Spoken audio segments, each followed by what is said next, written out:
bum bum bum bum bum bum bum bum bum bum bum. Hey everybody, come on in. Come on in. Wake up, sleepyheads. It's time for Coffee with Scott Adams. Well, you all know what is the worst thing in the world. It's called the coronavirus.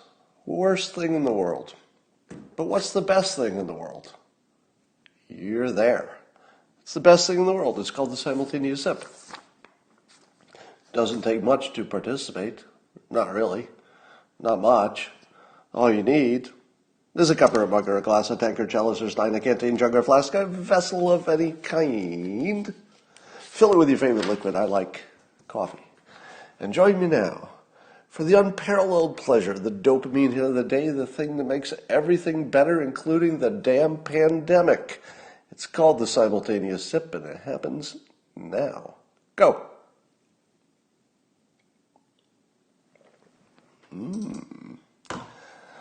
I feel those hospitalization rates falling even as we sip. Yes, indeed. So I asked a provocative question on Twitter, and I'm watching the answers come in. And this is sort of a head scratcher, sort of a thinker. You have to think about this one for a while, because your first instinct will be different than what you arrive at. And it goes like this. We all know and take it as a given, as do I, that conservative voices are somewhat throttled or suppressed on social media. You all agree on that part, right? There's no disagreement on the premise of the question. The conservative voices tend to be throttled and suppressed on social media. Right? I think we're all on that page. But here's the question. What would be an example of some good idea that got suppressed? In other words, if the idea of free speech is that some of it is valuable. Lots of it is not. That's the nature of human beings. A lot of what we say has no use, or is wrong, or is misleading, or it's, evil intentions. But you don't want to ban speech because some of it is so important. And yet on social media, we're all aware that conservatives get a little throttled or sometimes outright banned. And the question is, what would be some idea or fact that we didn't get to hear because of that? Now, your first instinct will be, well, if they're banning people, obviously they're suppressing ideas because those ideas come with the people. It's the people who have the ideas. But what would be an example? Because every time you come up with an example, the reason that you have the example is because you heard of it, right? Somebody said, what about nuclear energy as being a good idea? Well, you know it. How come you know it? I know it. How do we know it? We all learned it on social media, probably. Mark Schneider, very active on social media. Nobody's suppressing him.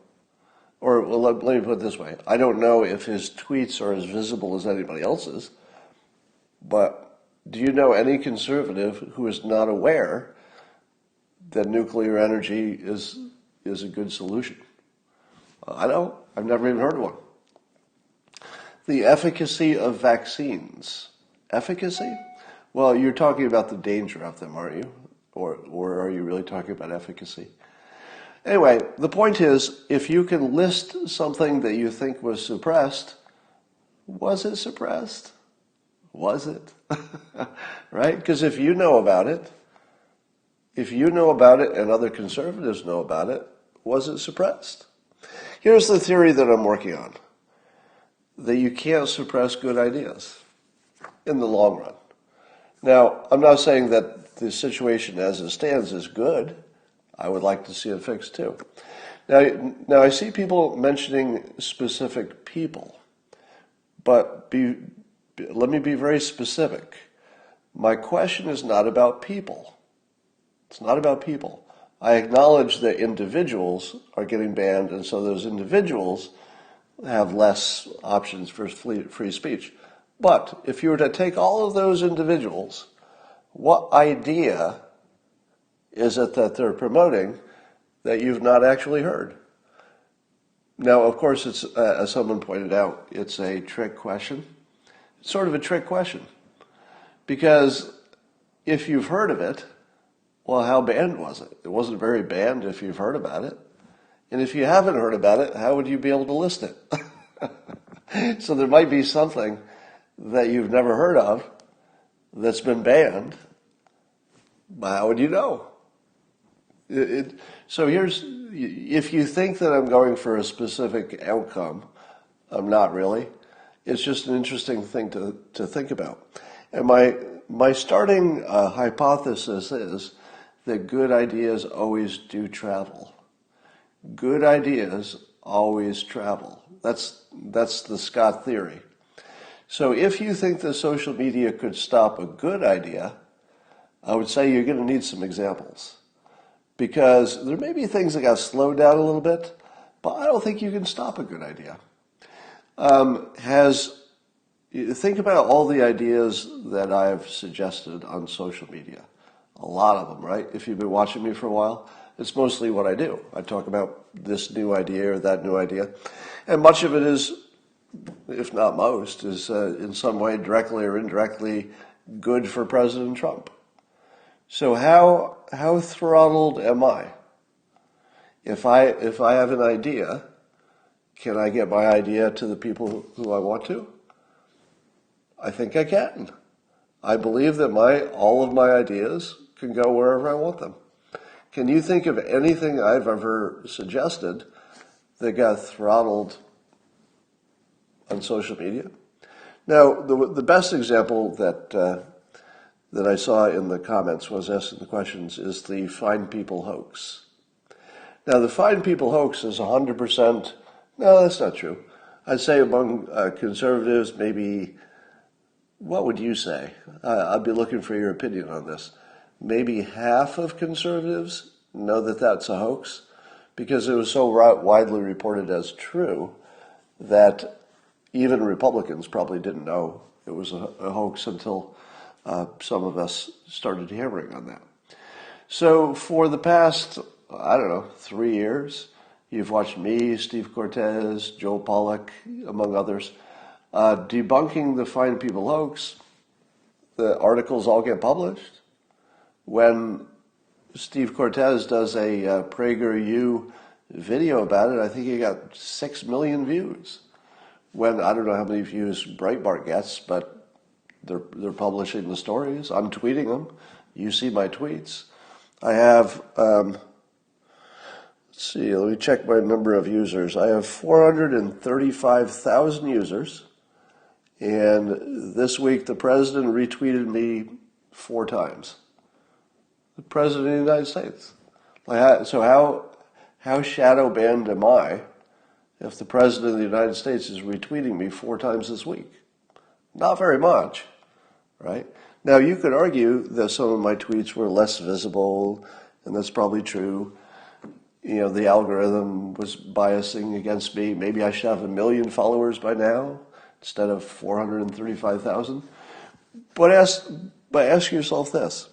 What good idea have I ever had that didn't get where it needed to go? So I think we make the mistake of thinking that the person is the idea, and they're really not. You know, there are lots of good arguments against banning people from social media. And by the way, I think you're going to see some changes to that. Let me give you a little prediction. I think that you will see some kind of, in the future, a social media court that can listen to appeals and say, okay, you know, you probably got banned for a good reason. You did break the law. I mean, you broke the guidelines. So they banned you for a good reason. But, you know, 5 years is long enough, or whatever it's been. Or let's try it again. You know, you can go back, but we'll keep an eye on you. So I think social media is going to have to develop some kind of an appeals process because I think they recognize that otherwise they get accused of being a monopoly. We don't really mind monopolies when they do good things. We don't mind monopolies when they're good. It's just when they're abusive. So we don't mind the social media giving us these great tools, so long as if somebody gets badly treated, there's some recourse. So I think the social media companies will have to build some kind of recourse to keep the pressure off them for being monopolies or virtual monopolies. All right. I saw somebody in the comments mentioning that Breitbart, and I think it was Joel Pollack, wrote about how Jake Tapper was going to what Joel called the Find People Hoax light, the light version. I refer to this as the hoax funnel. When you show somebody that their news about the Find People hoax is false, that the president was clearly, you show the full transcript, it's obvious he was excluding the neo-Nazis from the Find People because he said it directly. I'm not counting them. They should be rebuked. Disavowed totally, he said. But when you debunk somebody and say, no, that didn't happen, he actually said the opposite of what you're saying. He disavowed them directly at the same time. You're just not showing that part. Do they say, oh, wow, I guess I got all that wrong. I better change my opinion and say I was wrong? No. They go down the hoax funnel, I call it, to the next level. And the next level is, yeah, sure, they were fine people, the president says, but why were they marching with Nazis? What kind of fine people march with Nazis? Can you explain that? Right together, marching together? Oh, but they're fine people, but the Nazis aren't, but they're marching together. Explain that. Okay, I will. They weren't. That's just a made-up fact. It's just fake news. Nobody was marching with them. The only people marching with the neo-Nazis were the neo-Nazis. And if there was anybody there who didn't call themselves a neo-Nazi, if they were marching with them, they're neo-Nazis. Okay? Let's all agree on that. But I've personally interviewed people who attended, and so I know from direct first-hand reports that there were lots of people there for their own purposes. The people who were not the neo-Nazis never even got close to the neo-Nazis. There was actually physical separation so that those people that Jake says were marching with the neo-Nazis, they couldn't. They couldn't physically get there because the police were keeping them away. The police actually were grabbing people on the way in and saying, come over here. You're not with those guys. You're just here for your own purposes. We're going to keep you away from the trouble. So I talked to people who, as soon as they got there, they weren't marching with anybody. They didn't go there to see the Nazis. They weren't there to support them. Nothing about them. They were just there for their own purposes. The police separated them. There were 2 days, and in both cases, there were different people there on both days.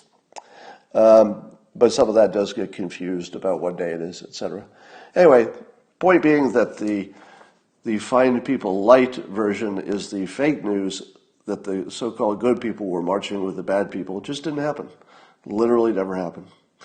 I made a prediction several weeks ago that the food supply would be fine. I like to revisit my predictions, be they right or be they wrong, because that's how we learn if we're good at it.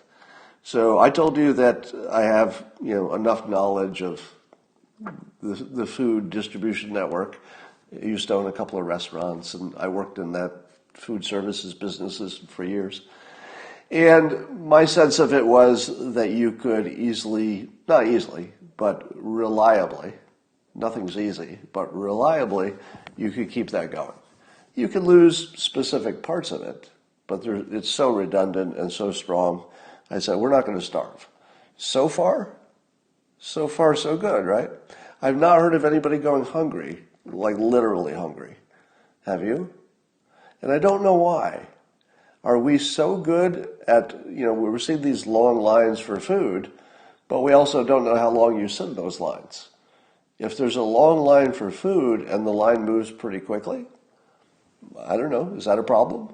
Or is that the system working well? So we have a little bit of non-reporting about how many people are going literally hungry. And I kind of wonder. I'm actually concerned that maybe it's underreported. Are you not concerned about that as well? Why are we hearing nothing about actual hunger? I guess it's because by the time you hear of it, you can just say to that person, "Are you hungry?" "Yes." And the reporter would say, "Can I buy you a sandwich?" And then they wouldn't be hungry anymore. So I think the moment that anybody says they're hungry in the United States in May of 2020, if your neighbor says, "I'm hungry," how long does it take you to fix that problem? 1 minute? You're hungry? Why didn't you tell me? Here's some food. I don't think anybody's going to go hungry because we're just not that kind of people.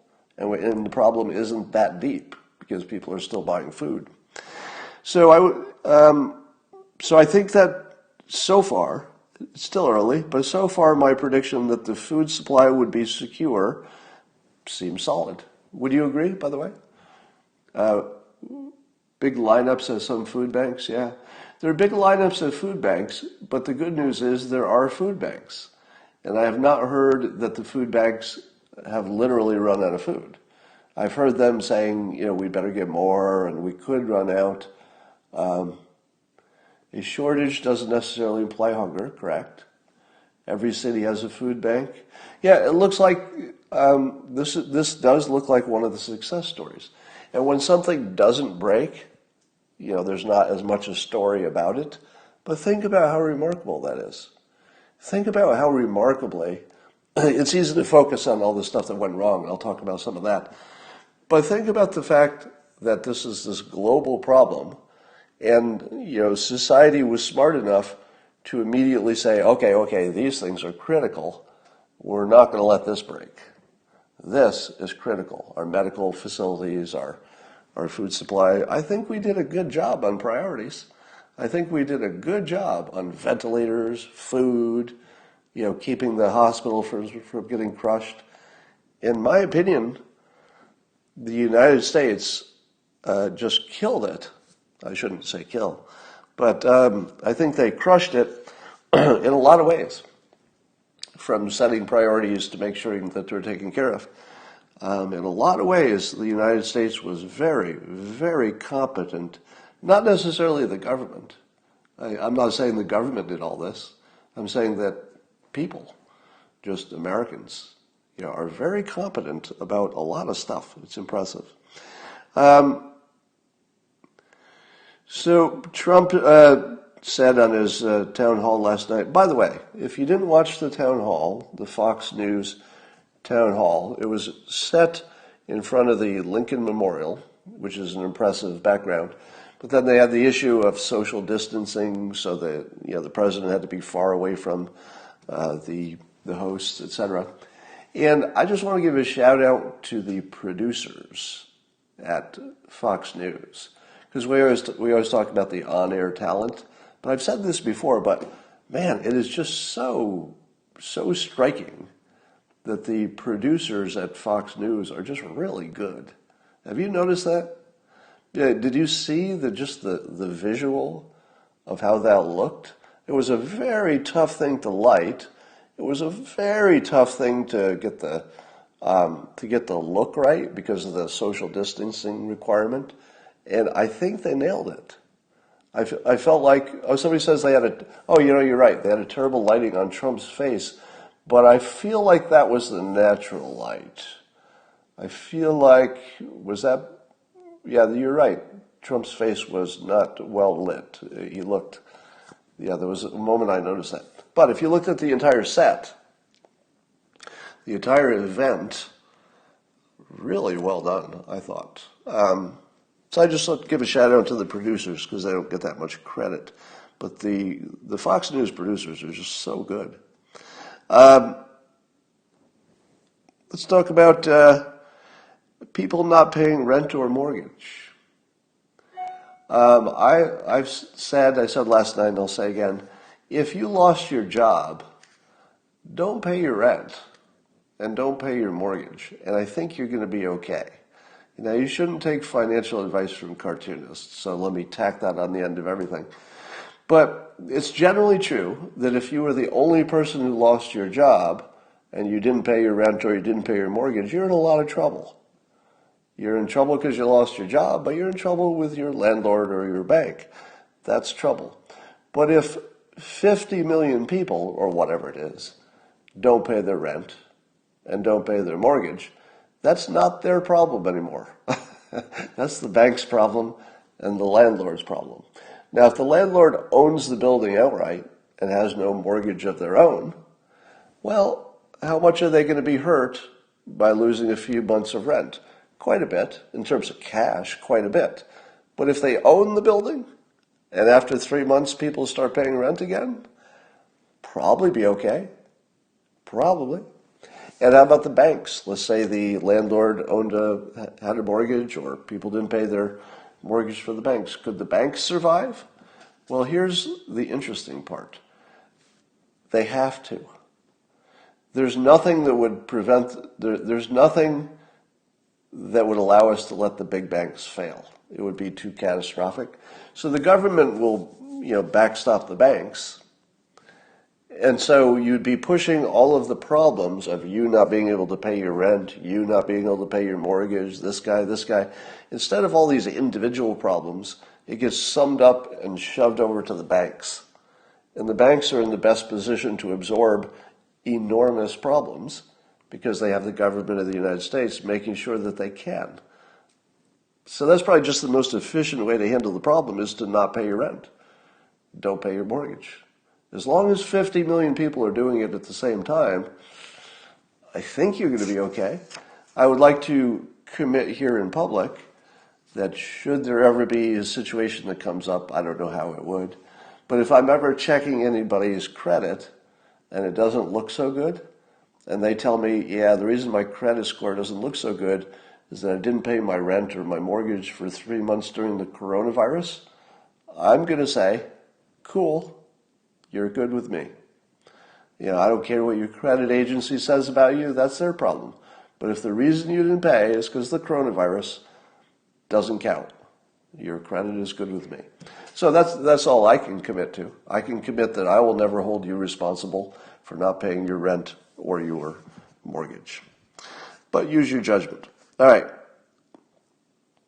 So Trump said the death count might be, 100,000 or so, and then there's some question whether the official death count ever was lowered to that 50 or 60, or was it just Trump talking about it? And I'll just go back to my general statements about this. These are not really that accurate. The point of the models is not to predict. They don't do that.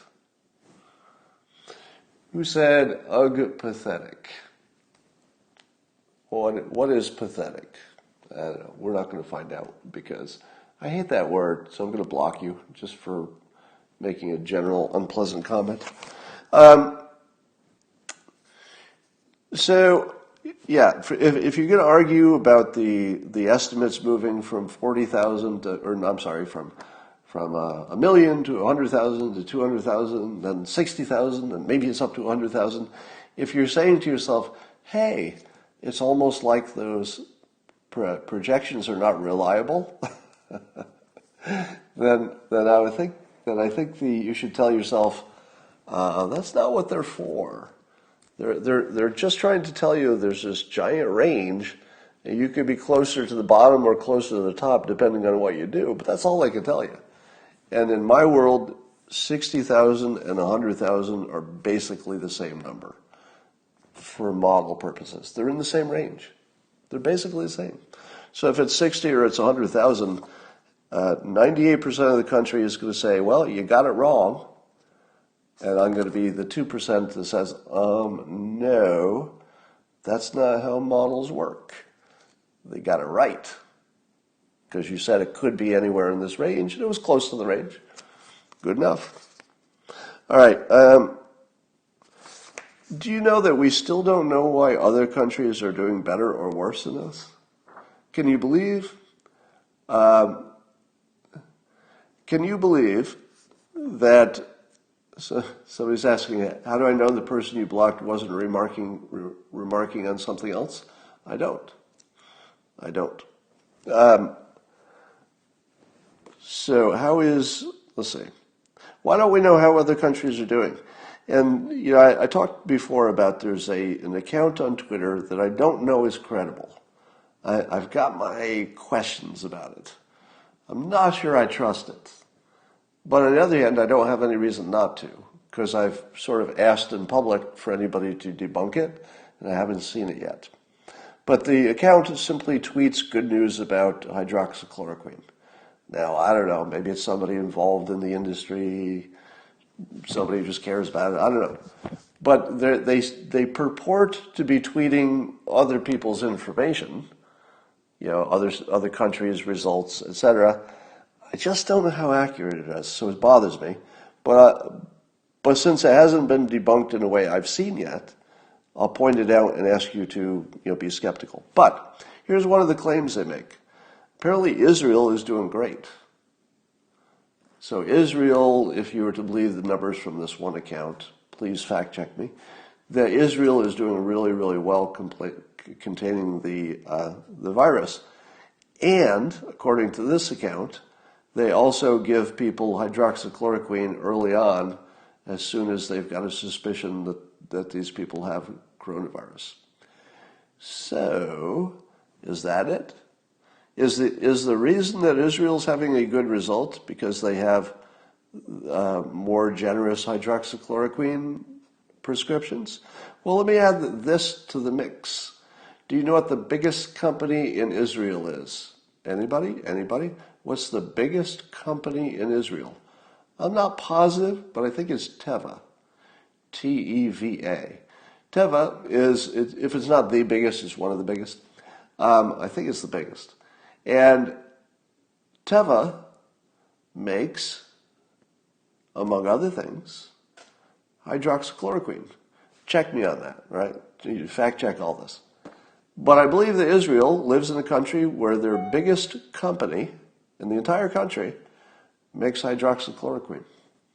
Now that could be a coincidence, right? What about Germany? How's Germany's numbers? Germany's done pretty well, right? Germany's done pretty well. What's a big company in Germany? Bayer. What does Bayer make? Well, among other things, hydroxychloroquine. How about India?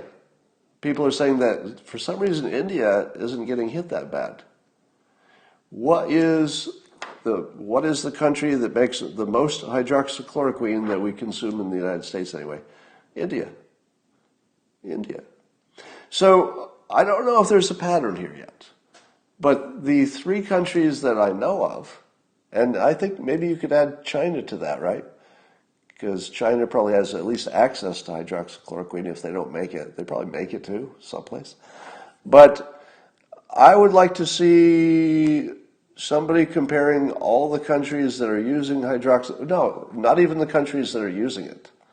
I'll go even deeper into conspiracy land here.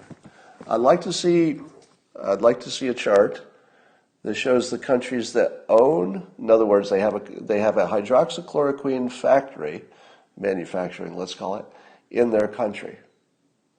I'll bet you that the countries that have their own major source of hydroxychloroquine have the best results. Anybody want to take that bet? Anybody want to take the bet that the countries that have their own manufacturing inside it that makes hydroxychloroquine, I'm going to bet that they have the best results, even without knowing how much they prescribe it. Because here's my deep conspiracy theory. Are you ready? I'm labeling this as a conspiracy theory, just so you don't take it too seriously. If you're a country that has hydroxychloroquine and you know you need it for your own population and you have your own company that makes it in your country, are you going to be bragging about it? Are you going to be telling everybody else that's what you're doing? Are you going to tell the world, hey, look at us, we're making all these drugs and it's working for us. It's too bad we don't make enough. If we made more, maybe you could have some too, but we're all set here. Somebody says France used it and failed. That is fake news. Fake news. France used it on people who were already too sick. So that doesn't count. But I'd also like to know if France makes it. Do they have a company that makes it? I don't know how many companies make this because it's generic at this point. Somebody says, I'll take the bet. Then right below them, I like this bet. So can somebody do that? Tweet it at me, will you? I'm sure that exists. So remember, the question is not whether they have a policy to use it. The very specific question is, do they have a manufacturer in their country? Because the theory is that they're keeping a secret. So if you said, well, they don't have a policy about using it, I might say to you, don't they? Do they really not have a policy? Or you just don't know it? Because I think the countries that have it are using it, and they may not be bragging about it, is what I'm saying. So tweet that at me if you can figure it out.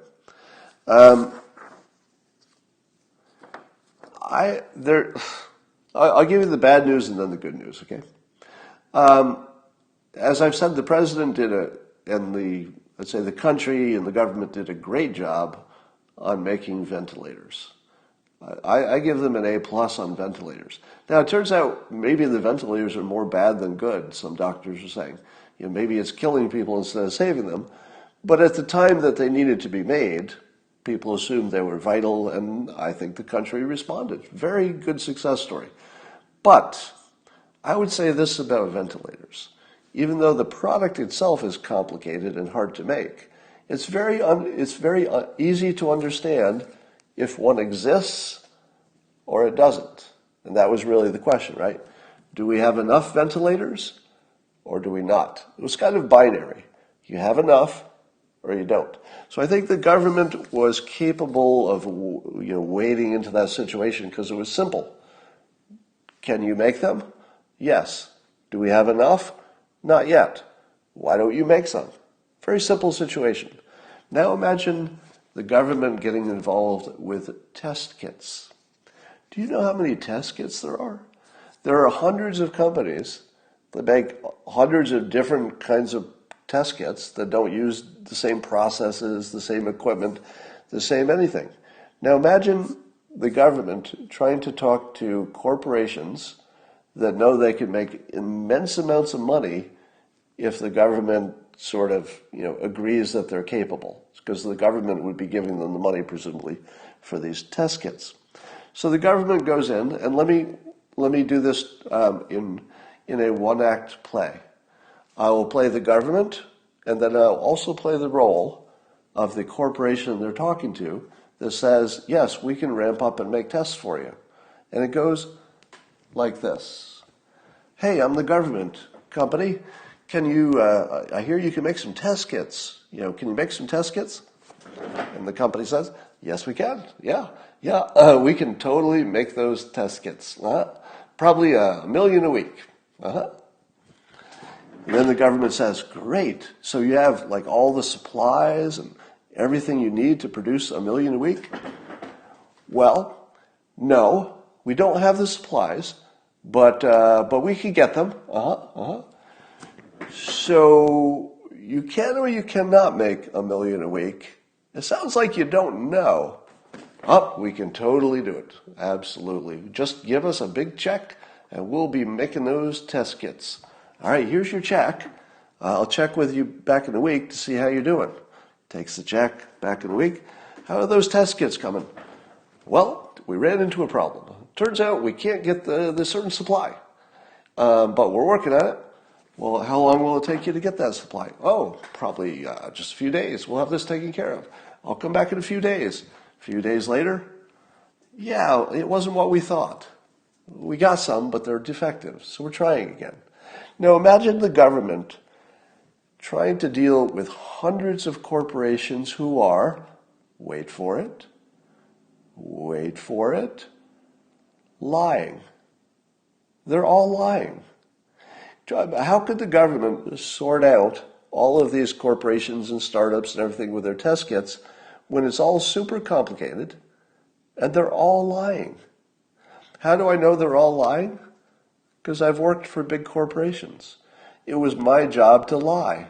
I was a designated liar for my corporations. They would say, here's our story, make this look good.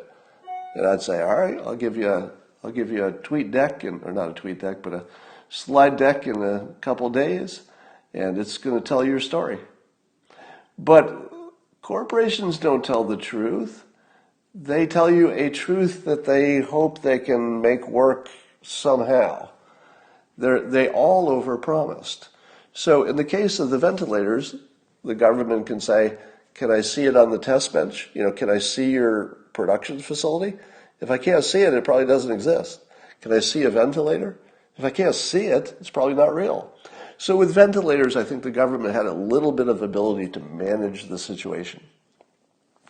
With corporations, they were completely out of their league because the corporations are all liars and they're all too complicated. And whoever the poor bastard was in the government who was in charge of figuring out how to help with the testing didn't have a chance because everything that person heard was a lie. I kept saying, why can't the task force report to us how we're doing on all these things? Why are they giving us raw numbers? They're useless. I don't need a raw number. I need to know, is that half of what we need? Will we have all of what we need in a week? That would be useful. That would be context. But, yeah, we did 100,000 tests this week. What kind? For whom? On what priority? How long does it take to get the result? Who has access to the test? It's just useless. And I've come to the opinion that it wasn't so much because the task force was incompetent, but rather the only people who had the information about the tests, anyway, were all liars. They're just all liars. So how could the government know how many tests we had, how many we need, what we should put money into, what we should push, what we should de-emphasize? How could they possibly know? Everybody they talked to was lying. I guarantee it. They were all lying. And by lying, I mean they were, let's say, over-promising. So yeah, we could get you 100,000 test kits by Tuesday. I think we could do that. And the game, of course, is that you get the government a little bit pregnant. Tuesday comes and goes, and the government's like, how about by the weekend? And then the company says, yeah, by the weekend. Definitely have it by the weekend. And the weekend comes and goes, right? So here's my advice for the country. We should make our decisions based on the assumption that we will not have tests and not have vaccines. That's my advice to the country. I think it's a sucker's bet to wait until you have, one or both of those to get back to work, specifically the get back to work part. So I think we're making a bad strategic mistake if we're saying that our decisions will depend on tests, because we would wait forever, and vaccines, because there's no strong, I don't have a strong opinion that they're coming. Certainly I don't have a strong opinion they'll be here by the end of the year. Maybe we'll have one someday, 2 years, 5 years, I don't know. Who knows? As has been pointed out by others, I think half of the deaths in this country were from nursing homes. Can somebody check that? I don't know if it's half, but it's some big number. How hard would it be to take whatever tests we have and just use them all in the nursing homes? What if we just say, nursing homes, you can't even walk in until you have an instant test? Because we do have some tests that are like the 5-minute types. Tell me why we don't already have a situation where every employee, every visitor gets a test, or they just can't come in. I mean, we should be able to lock down the nursing homes 100%. If we can't lock them down, because they're so contained. It's not like the residents are leaving, only the employees are. How hard would it be to test them every day? I don't know, for a while anyway. Because I know we have enough tests to do that. We just don't have as much as we need. So if you could cut the deaths in half just by taking care of the nursing homes, apparently we're learning a lot about intubation and ventilators, and there's a nasal cannula, it's called, and it's better than ventilators to keep you alive, and maybe some of the meds will keep you alive. I think we just have to make the decision without testing and without vaccines in the decision making. That's me. All right. Here's some good news. Want some good news? How about some good news? That's why you come here, for the good news.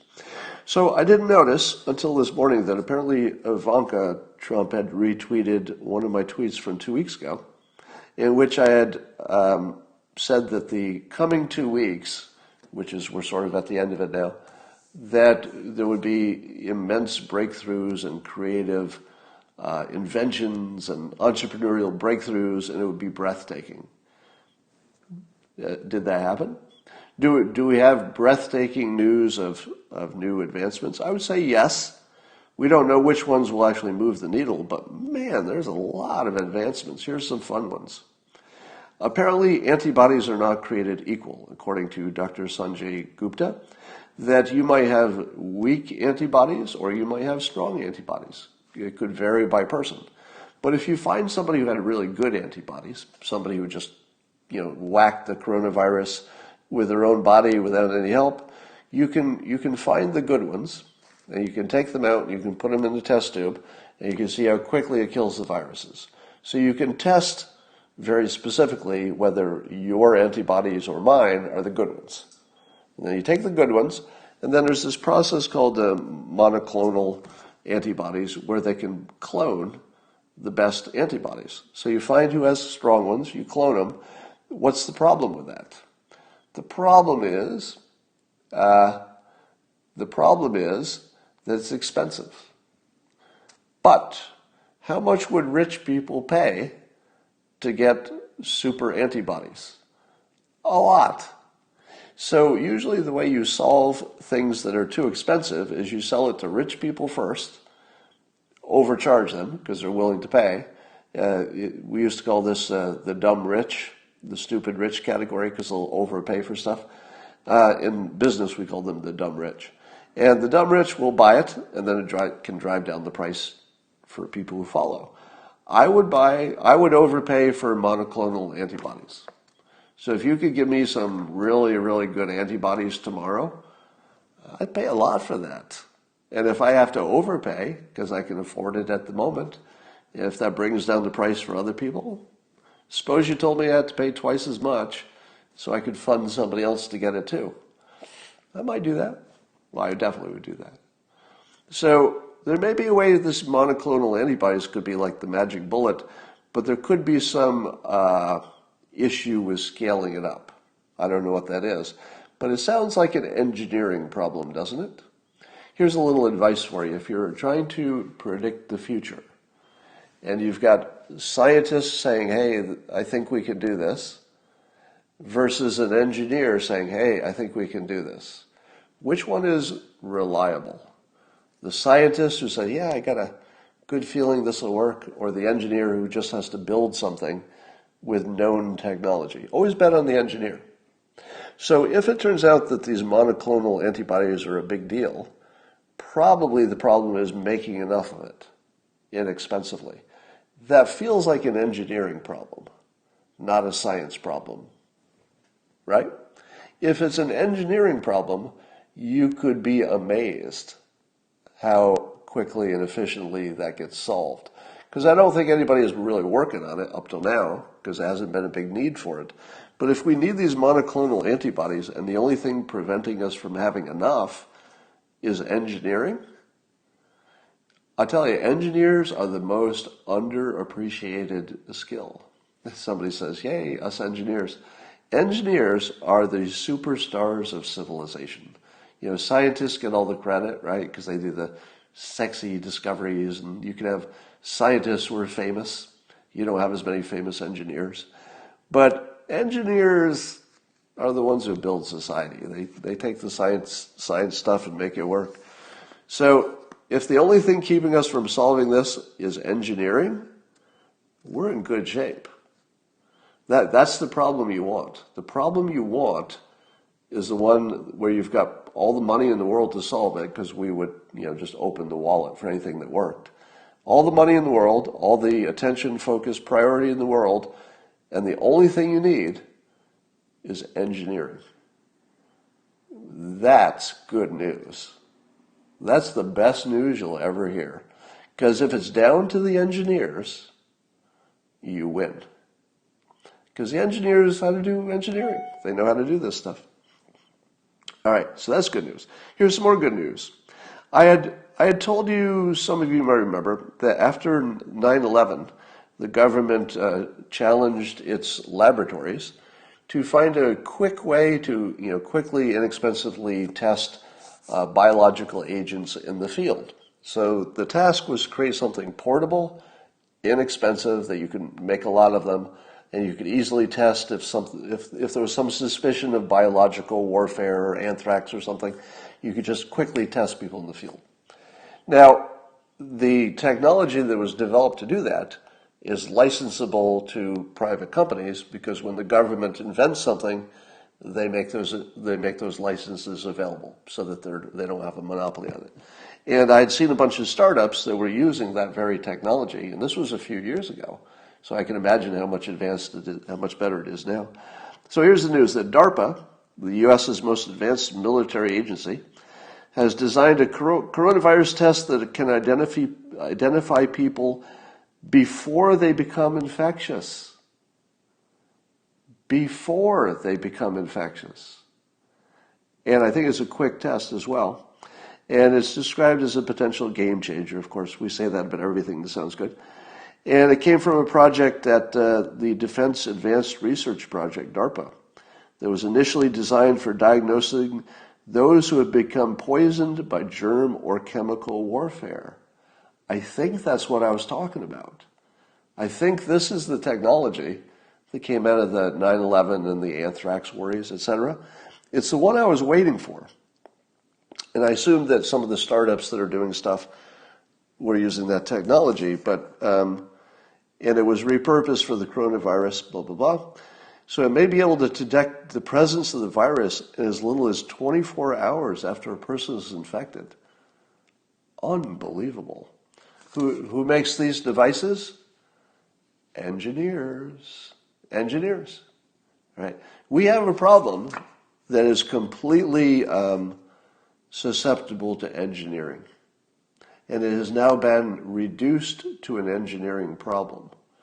If you're going to bet on humans and say, okay, humans, you're having a war with this virus.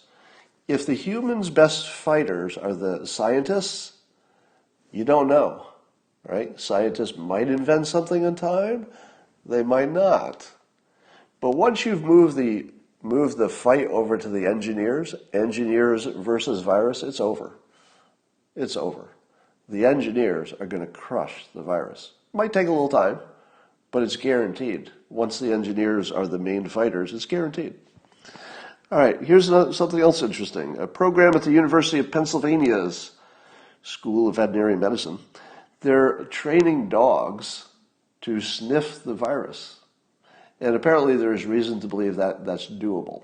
So they don't know yet, so they're testing. They're testing various dogs. But do you know how much of a big deal that would make? Imagine if you could actually train dogs to sniff out the virus. That lets you have big events again. Suddenly big events are possible because you just have the dog walk down the line, sniff everybody, pull the people out of line that are a problem, you're good to go. So you could easily imagine that dogs save the world, which would be, of all the potential solutions, we probably have 10 different ways this could get solved, and probably all of them will make a little bit of difference. It won't be one magic bullet. But wouldn't it be cool if the magic bullet was the dogs? Wouldn't that be cool? Dogs save humanity. I mean, save us from this anyway. And then, suddenly bring your dog to work makes a lot of sense. So these are really exciting. This new test that can find it before you're infectious, dogs that might be able to sniff it, monoclonal antibodies that, give me a price. If the only problem is that it's expensive, give me a price. Might not be too expensive for me. And if I can help drive down the price for the next guy, I'll do that. I'm in. So these are big, big things. Now, but I think part of the reason that Ivanka retweeted me when I said that the next few weeks would have all these amazing things, is I think she might see them before you do. She may have known, because she's just closer to the source of information, she may have known that this next 2 weeks were going to be for the ages. I mean, just incredible. And it's starting to look that way. And I don't think it's going to stop. The next month will be just ridiculous. So that's the good news. The good news is engineers will save the world, if not dogs. Dogs and engineers, I'd bet on them. All right. Is there any story that I've forgotten today? An engineer with a dog. Bam. COVID doesn't stand a chance. You're right. Somebody says temperature changes might be most reliable. Oh, for detecting it? Yeah. Could be. The other thing that's happening that could be a gigantic deal is there, in a number of places, people are being tested for genetic susceptibility. So imagine we could find all the people who have a genetic susceptibility on top of any comorbidities, just, in addition to that. If we could find the people who are most susceptible genetically, then suddenly the need for 300 million tests might go down to 10 million tests overnight. Because if we find out, it's easy to do a genetic test, we'll just genetically test anybody who wants it, and then you could easily tell which ones are the susceptible ones, and then you could easily prioritize your testing and your meds and your treatments and stuff for the people who matter, or they could self-isolate better, etc. So I would think that widespread ability to test DNA, especially given that many of us, including me, have already had our DNA tested. So it could be that all I have to do is download my 23andMe data, which apparently I can do. I can just download it and use it for other stuff. All I'd have to do is download it, upload it to some other site someday in the future. That other site says, yeah, looks like you don't have that risk, or you do. They act appropriately. All right. Can we all agree as a people to stipulate that we no longer need to say we want to open up the economy, but safely? Can we just say, but safely, after everything? Just agree that we all know it has to be safe. Somebody's asking me about my intruder yesterday. Turned out to be the cat. My dogs sometimes see the cat off in the shadows and then will bark like it's an intruder. So I cut my periscope short last night because the dog was doing her intruder bark, which is very distinct, but it was the cat. Is the stock market going to crash again? Could. I'm actually surprised the stock market is as high as it is. If I had to guess, I would have guessed it would, maybe not have gone up as much as it did. It wouldn't surprise me if it drifts back down another 10%. I don't think anything the stock market does in the next few months tells you anything. Doesn't tell you what's happening. But let me give you one piece of advice that's financial advice that I will put my credibility on. That the stock market of the United States, a diversified portfolio of stocks from the United States, will perform well in the long run. So if you're buying and selling in the short run, well, that's just gambling. But if you decide to hold it for the long run, almost certainly, nothing's 100% in this world, but as close as you can get to certainty, that would be your right move. I, for one, when the stock market crashed, took every penny of cash that I had available and bought Amazon stock, because it was one of those few times in the world where it was obvious what to do. Usually with investing, you're just guessing. But when the stock market, when every stock crashes, and Amazon is one of them, and Amazon is obviously the one that's going to make more money, not less, you didn't really have to wonder if that was a good idea. It was. All right. Even Warren Buffett is getting whacked, but he'll be back. Elon says Tesla is too pricey. I love it when he does that. He's not wrong, by the way. The thing that's funny about it is that it's true.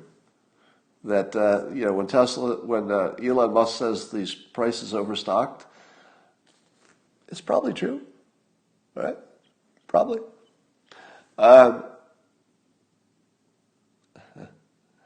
Somebody says Scott bought Amazon and is laughing. Me, poor as fuck. Well, if you'd like to feel better, my career is probably over in terms of cartooning. I would expect that most, if not all, of the local newspapers will be out of business by the end of the year because they depend on advertisement and their margins were shrinking and shrinking anyway. So it was, everybody knew that physical newspapers were going to go away, but this accelerated trends, as it accelerated many trends. So I, like most of you, I will be looking for a new form of employment pretty soon, I assume. I mean, I could be wrong, but I'm assuming that. Snapchat, yeah, I did buy Snapchat a while ago too. Did Snapchat go down today? Snapchat's just going crazy. It's like way up, way down. Let's see what Snapchat did today. Snapchat's up. Okay. Not bad. All right. So, like most of you, I got, whacked by the financial stuff, but not nearly as badly as people who had less. So I'm not going to complain because I'm in better shape than 99% of the world. But it is also true that my career is probably over and it wasn't my choice. Dilbert the movie? I don't think so. I don't think I could make a Dilbert movie. Somebody says James Woods is missing in action. I don't know about that. No, I don't think I could make a Dilbert movie because I'm too unliked by a certain large group in Hollywood, and I doubt I could get that done. All right. Love to hear you compare this time to 1968 Hong Kong flu. I don't know enough about it.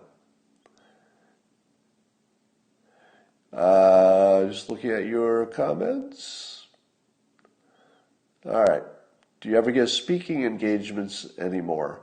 Well, I believe it or not, I got some speaking engagement requests during the coronavirus that would have been digital. I chose not to do them. But I don't get many speaking engagements, or I didn't prior to this. All right. That's all I got for now, and I will talk to you tonight. Tonight. You know where. We'll see you then.